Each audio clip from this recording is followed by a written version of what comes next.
Alors, on m'avait demandé de faire cette intervention et j'ai eu l'ambition de donner un titre qui est le suivant, avant d'explorer l'ampleur de la tâche. Alors effectivement, on avait parlé de titre de présentation en anglais et de présentation en français, donc le titre est en anglais, mais une bonne partie de choses qui viendront en français et qui mélangeront les deux langues, parce que dans les brevets qu'on trouve, ce sont forcément des brevets en anglais, donc je pense que vous n'aurez pas de difficulté. Je voulais dire aussi que cette présentation a été faite avec le support d'un stagiaire, d'un étudiant du M2 de Pays de Toulouse, et qui m'a aidé à faire les slides. Il a passé beaucoup de temps à faire les slides et à défricher la forêt de brevets autour de cette technologie. Effectivement, d'après le titre peut paraître ambitieux, donc je l'avais fait avant de faire la présentation, donc je ne m'étais pas rendu compte de l'ampleur des choses que je pouvais découvrir. Donc l'idée, c'était dans cette approche, l'approche de cette présentation, c'est de faire en 2-3 parties. Une première partie scientifique, mais comme vous le verrez vite, comme je vous en préviens, je ne suis pas du tout un expert du domaine. Donc après toutes les présentations de ce matin, auxquelles je n'ai pas compris toujours grand-chose, je vais passer assez rapidement sur le slide et je vous prie de m'excuser pour les erreurs et les barbarismes que j'ai pu faire. Non, l'idée, c'est juste de mettre 2-3 mots-clés qu'on retrouve dans certains brevets ou dans les brevets clés. La deuxième partie, c'est sur le cœur de la présentation, c'est-à-dire les brevets qu'il a fallu trouver. Et j'ai essayé de faire une présentation, un résumé général de la situation globale sur les deux brevets ou les deux équipes principales, d'un côté Charpentier-Doudna et de l'autre côté Zhang. Le travail était effectivement, grâce à mon stagiaire, que je remercie encore, de trier parmi tout ce qui existait comme brevet, parce que quand on tape Zhang Charpentier patent sur Google, on a beaucoup de choses, mais on n'a pas forcément le ou les brevets de base. Il y en a beaucoup. Et enfin, un dernier slide sur tout ce qui peut concerner les applications ou les contraintes existantes que ces brevets peuvent poser. Donc rapidement, je ne vais pas y revenir, vous le savez mieux que moi. Le mécanisme et les mots-clés, les éléments que l'on retrouve dans ces deux brevets, ou dans ces deux familles de brevets, Zhang et Charpentier, en termes de techno, c'est cette histoire, ce système de clivage d'ADN avec des sondes. Alors on parle beaucoup de track CRRNA, de CRRNA, l'enzyme Cas9 qui arrive et qui va faire le clivage avec... alors attendez, je ne le vois plus, pourquoi il n'y est pas... ou avec l'alternative, le single brain, avec cette notion de linker. Alors je parle de cette notion de linker, à nouveau, pardonnez mon vocabulaire, mais c'est une notion qui revient dans certains brevets, c'est pour ça que j'ai repris la phraséologie qui est utilisée. Donc ça, c'est des choses que vous connaissez déjà, avec les notions de domaine catalytique de la Cas9. Sur l'aspect purement brevet. Alors, comme je disais au début, les brevets CRISPR-Cas9, il y en a beaucoup. Au début, quand j'ai recherché CRISPR-Cas9 sur les bases de données brevets, j'avais toute une pléiade de demandes de brevets. Même en limitant sur certains inventeurs, Zhang, Charpentier, on trouve toujours énormément de brevets, donc il a fallu faire un gros tri. Et on s'est forcément limité à ces deux équipes-là qui défraient un peu la chronique en termes de combat ou de contentieux ou de conflits, sur les équipes Zhang d'un côté et Charpentier de l'autre. Donc je vais vous présenter les principaux inventeurs sur lesquels on s'est focalisé. D'un côté, Jennifer Doudna et Emmanuel Charpentier, qui ont navigué entre l'Université de Californie à Berkeley, la deuxième aussi, mais ainsi qu'à Vienne et à l'Université d'Umeå. Ça peut avoir son importance par rapport aux derniers slides sur les notions de licence en tant que les titulaires des droits. La titularité des droits est un peu plus compliquée que dans le cas des inventions par Zhang, puisque tout est dévolu au MIT ou au Broad Institute en tant que bras armé du MIT. Les acteurs, les déposants, alors pour faire le distinguo en brevet, on fait le distinguo entre inventeurs et déposants. Donc d'un côté, on a l'Université de Californie et l'Université de Vienne qui sont les principaux déposants des brevets ou des inventions de Charpentier-Doudna. Et de l'autre côté, on a le Broad Institute qui est le bureau de Valo du MIT. En termes de situation brevet aujourd'hui, alors vous verrez que je vais faire un petit disclaimer, comme on dit. Aujourd'hui, on a pour ces deux déposants une demande de brevet en cours aux États-Unis, on verra pourquoi, et un brevet délivré en Europe, idem.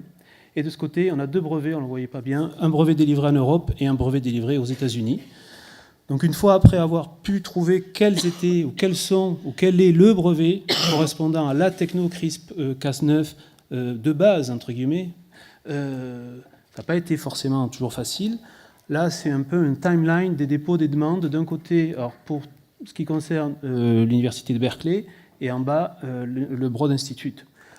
Donc les différents traits ici correspondent au dépôt de plusieurs demandes de brevets qui ont été fusionnées dans un dépôt sous priorité qui a été fait en mars 2013 avec cette demande qui est la demande US 13 842 859 au nom de Berkeley. En dessous, vous avez les différents dépôts de différentes demandes provisoires qui ont été à leur tour fusionnées dans une demande en décembre 2013 au nom de Broad Institute, qui a cette demande-là et qui a maturé dans un brevet délivré. Donc vous voyez bien qu'on a une forêt de demandes de brevets qui sont toutes déposées plus ou moins dans la même période, certaines avant, d'autres après, certaines après, d'autres avant. Donc c'est ce qui a généré le conflit qui dure encore aux États-Unis, ce qu'on appelle une procédure d'interférence entre 2 parties qui revendiquent des choses assez proches. On verra en quoi c'est assez proche. En termes de timeline, on voit que l'université de Berkeley est plus antérieure, en tout cas en ce qui concerne la date de dépôt, mais l'université, du moins le Broad Institute et le MIT, est postérieure tout en ayant des priorités partielles qui sont aussi antérieures à d'autres. Donc un bel imbroglio sur différents aspects de l'invention qui appartiennent soit à l'un, soit à l'autre. C'est ce qui génère encore cette procédure d'interférence. Aujourd'hui, il y a un brevet qui a été délivré aux États-Unis. La procédure d'interférence a donné raison au Broad Institute, mais récemment, le mois dernier, au début du mois, l'université de Berkeley a fait appel de cette décision, donc on est toujours un peu dans l'expectative. Alors juste ce disclaimer, c'est pour mettre un bémol par rapport à tout ce que je vais raconter. Tout ce que je présente et raconte, c'est le reflet de la situation actuelle, aujourd'hui, 16 mai, de ce qui a été jugé ou tranché ou décidé par les offices de brevets ou par les autorités administratives.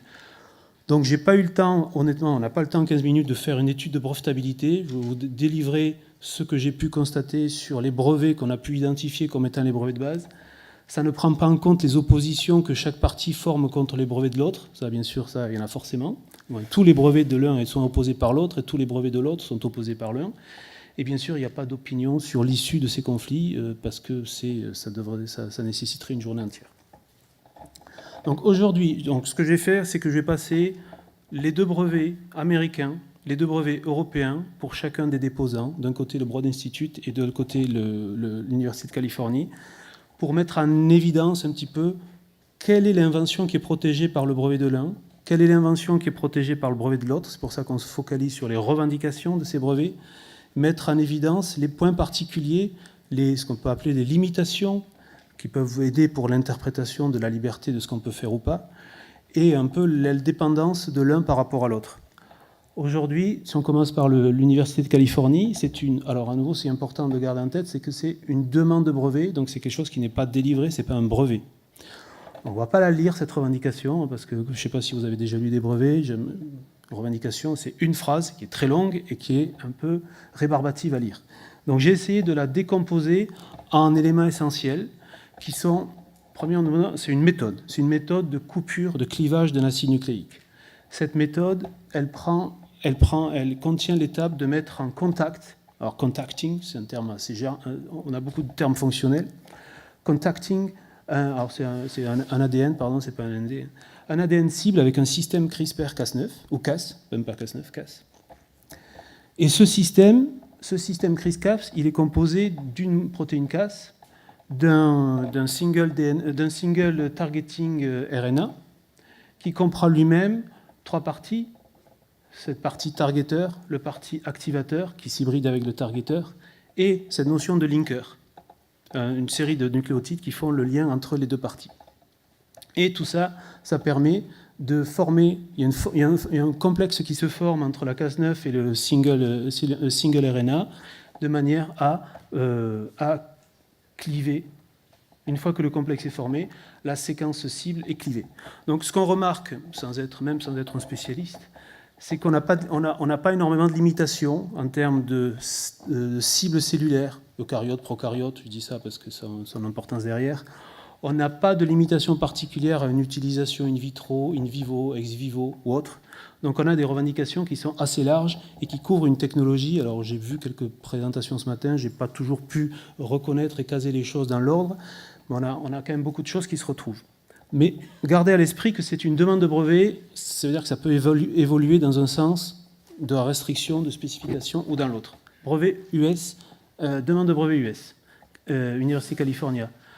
La même, ou du moins la même, l'équivalent, c'est-à-dire on part d'une même invention, du même brevet prioritaire, et le brevet européen équivalent, on nous dit un peu la même chose, et c'est une méthode de modification d'une cible ADN. Alors c'est formulé légèrement différemment, mais globalement on y retrouve à peu près les mêmes choses.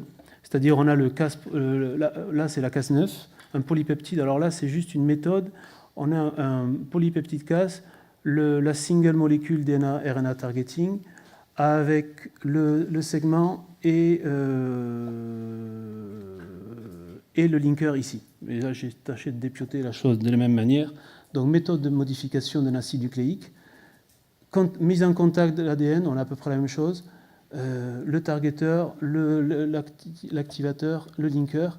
Et là, on a une limitation supplémentaire qui existe, qui est que la mise en contact se fait uniquement in vitro ou ex vivo. Donc, on n'a pas l'application in vivo.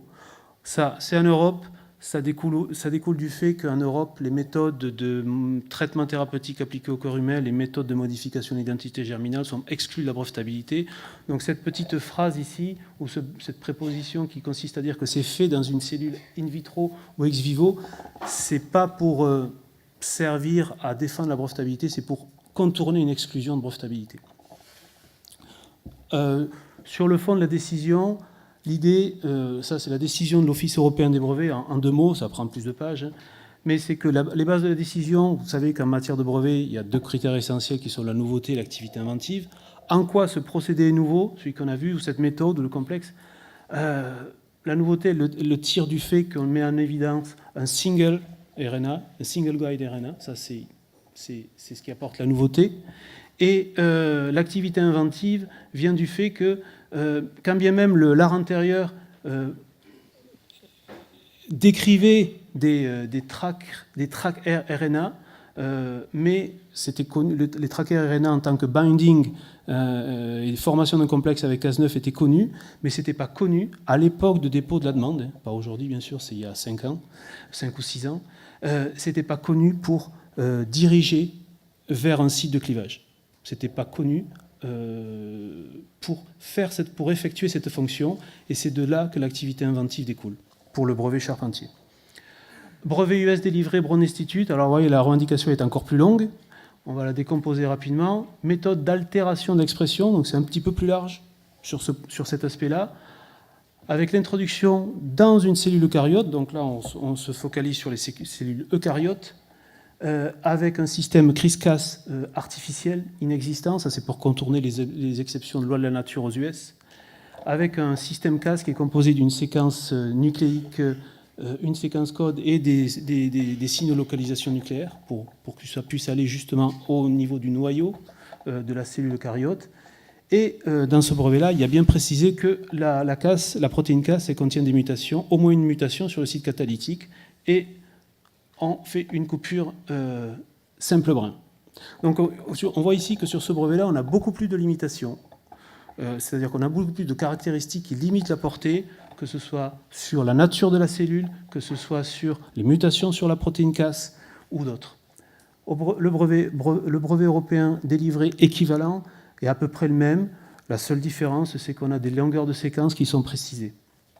Donc on a toujours cette notion cellule eucaryote, séquence complémentaire, séquence tract, hybridation de l'un avec l'autre, formation du complexe, et la séquence tract est composée d'une séquence d'au moins 50 nucléotides. Bon, à ces petites différences près, qui sont dues à des spécificités européennes ou américaines de notre côté, on a quand même des brevets qui sont pour Broad Institute équivalents en Europe aux US. La brevetabilité de la demande du brevet Broad Institute, j'ai fini, 2 minutes, vient du fait que ça tourne autour de la notion d'application de cette notion de cellule eucaryote, à partir du moment où l'examinateur ou l'office des brevets a dit qu'il n'était pas évident que ce système CRISPR-Cas9, qui était connu chez les bactéries, puisse être mis en œuvre dans une cellule animale, dans une cellule eucaryote, aux fins du même résultat. Donc c'est de là que l'activité inventive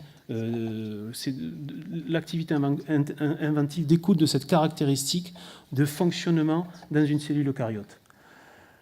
En termes, 2 mots sur en termes d'application ou conséquences. J'avais ce slide sur on a dit qu'on en discuterait un petit peu après. J'ai essayé de faire les interconnexions de l'un avec l'autre, lequel peut être supposément dominant par rapport à l'autre. Donc là, juste quelques mots, où dans l'un où il n'y a pas de limitation à une cellule, il n'y a pas de limitation à une simple coupure, alors que l'autre en a, mais peut-être qu'on aura un peu plus de temps pour en parler après, je crois. Juste les droits et licences. Une illustration alors là aussi un petit disclaimer sur le fait que ces informations que je présente, elles proviennent de recoupements d'informations obtenus à travers des sites, soit de l'Université de Californie, soit de l'Université de Vienne, ou soit des sociétés qui exploitent. Donc on voit qu'Emmanuel Charpentier, Jennifer Doudna et l'autre inventeur, Christophe Zielinski, qui sont à l'Institut de Vienne, à l'Université de Vienne, à l'Université de Californie ou à l'Université d'Ouméa, de par leur statut juridique avec une obligation de transférer les droits ou pas, ont pu ou pas conserver des droits à titre personnel. Et c'est pour ça qu'on voit que Emmanuel Charpentier a pu, elle, donner des licences à titre personnel, alors qu'il y a d'autres licences qui sont données par l'Université de Californie ou l'Université de Vienne à des sociétés comme ERS Génomique, CRISP Therapeutics, Caribou. Alors bon, il y a certains endroits où on a des points d'interrogation parce qu'on n'a pas été en mesure de savoir quelle était l'étendue des droits. Pour certains, ils annoncent eux-mêmes les droits ont été obtenus à titre exclusif pour tous les domaines à l'exception de la thérapeutique humaine. Moi, je trouve un peu bizarre que plusieurs personnes puissent donner des licences exclusives, mais enfin, c'est ce que chacun revendique. On n'a pas pu forcément avoir accès au contrat de licence. Le dernier point sur ces questions de dépendance. Aujourd'hui, vous savez qu'en matière de droit à la propriété intellectuelle, il y a des exceptions au droit du breveté. Le premier, celui dont on parle le plus, c'est l'exception de recherche, c'est-à-dire que les droits des brevets, les droits conférés par un brevet ne s'étendent pas aux actes expérimentaux qui portent sur l'objet de l'invention. Alors j'ai souligné, j'ai mis en gras ce sur, et j'ai écrit en dessous que sur, ça ne veut pas dire avec. Je ne sais pas si je suis clair pour tout le monde, mais faire une recherche sur l'invention, ça veut dire reproduire l'invention pour savoir comment ça marche, comment je peux l'exploiter, comment je peux l'améliorer. Faire de l'invention, faire des recherches avec l'invention, c'est la mettre en œuvre dans une application autre. Donc, c'est pas parce que je travaille avec l'invention et que je fais de la recherche que je suis au bénéfice de l'exception de recherche. Enfin, sur la portée du titre, vous allez me dire, oui, mais si une plante, on va parler de plante, si une plante que j'ai générée avec le procédé qu'on a vu, la méthode d'altération, j'ai généré une plante, est-ce que la plante est protégée ? Oui, c'est un procédé de fabrication de quelque chose, c'est un procédé d'obtention de quelque chose.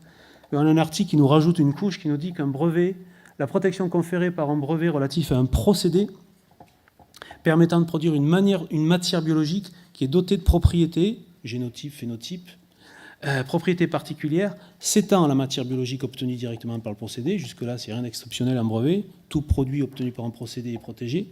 Mais comme à partir du moment où on n'est pas comme dans un processus chimique où le produit, c'est un produit inerte, le produit de ce procédé-là, c'est une matière biologique qui est autoreproductible, la protection du brevet s'étend aussi à toute matière biologique qui est obtenue à partir de cette première matière biologique et qui est multipliée ou reproduite et qui présente les mêmes propriétés. Ça veut dire que la progéniture d'une plante éditée est susceptible d'être sous le couvert de la protection par brevet. Voilà, j'ai dépassé. Je présente mes excuses. Juste en 2 mots, on a des technologies différentes entre Doudna et Charpentier. On a une certaine interdépendance. On a une situation contractuelle assez complexe. Et on a forcément une portée des brevets qui va au-delà du simple produit, de la simple matière biologique, mais qui englobe aussi ce qu'on appelle les progénies ou les progénitures. Voilà, merci.